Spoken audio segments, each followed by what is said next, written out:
While Cyber Rebellion is a ton of fun, it's not always beginner friendly. So here's your early game beginner's guide to alleviate some of your stress.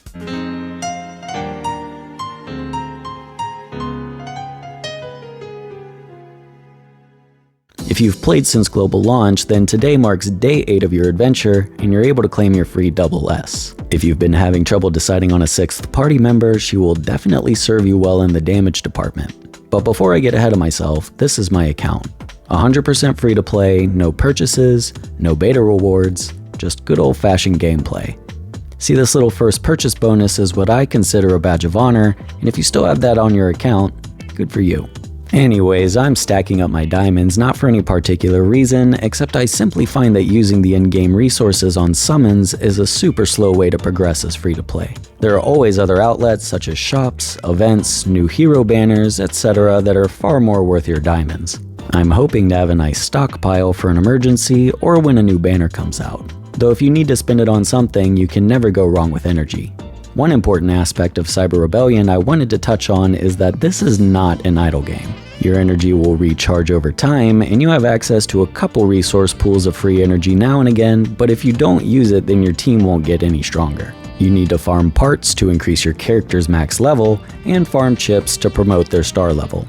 Both star and character level are equally important in raising a character's stats, so if you're only sitting on one copy of a limited hero, then it may be worth investing in the ones RNGesus gave you. That being said, S units are entirely viable for early game, so feel free to promote their stars as much as possible.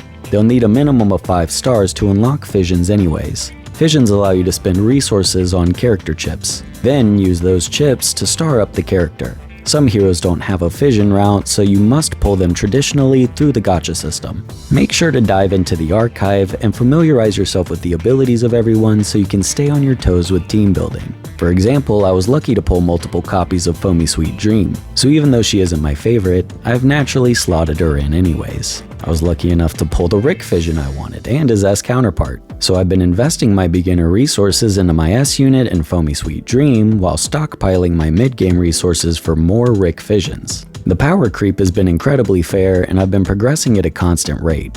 I could see how some people may end up delaying themselves by spreading their resources too thin, but you're still able to regain additional resources and allocate them correctly. Even if you miss something the day before, you can actually use coins to recover the items instead of gems. Next is just your skill levels and implants, which are both fairly straightforward. Skill levels are able to be farmed from a PvE dungeon, and the higher floor you climb to, the better skill levels you can slot for your abilities. Implants are obtainable in various ways, but mostly serve as stat boosters with additional added effects. You can farm these through group PvE bosses to fill the slots of your team. And honestly, for week 1, that's about it. Just keep pushing forward and leveling your team. The game is still fairly new, so in some time I'll have an even more detailed guide for you. Thanks for watching. If you like this video, feel free to subscribe, but other than that, y'all, that's gonna do it for me today, and I'll see y'all later. Bye.